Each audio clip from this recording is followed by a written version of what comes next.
దురదృష్టం కూడా వెంటాడుతుంది.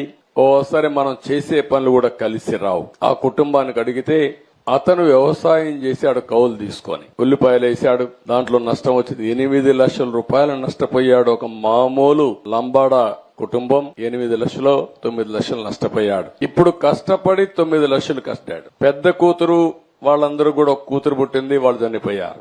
రెండో ఈయన కూతురికి భర్త చనిపోయాడు. ఆ అమ్మాయికి 2 పిల్లలు. అందరూ చుట్టుపక్కల చూస్తే పెనబాకంలో అన్ని మిద్దెలు కనపడుతున్నాయి.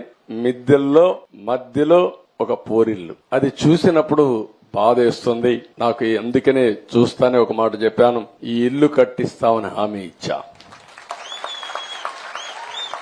పాపం ఇల్లు కట్టుకునే 1,80,000 రూపాయలు ఇస్తానంటే ఇల్లు కట్టుకునేది కూడా నాకు చేత కాదు, మీరే కట్టించండి అని అంటే నేను చెప్పాను 8 సెంట్లు ఏదో భూమి ఉంది, ఇమ్మీడియట్ గా ప్రారంభించి ఇల్లు కూడా కట్టిస్తానని స్పష్టమైన హామీ ఇచ్చా. ఇల్లు కట్టించే బాధ్యత తీసుకుంటాం. వచ్చినప్పుడు నేను మీ అందరికి విజ్ఞప్తి చేసేది, ఇలాంటి వాళ్ళు రాష్ట్రంలో చాలా మంది ఉన్నారు.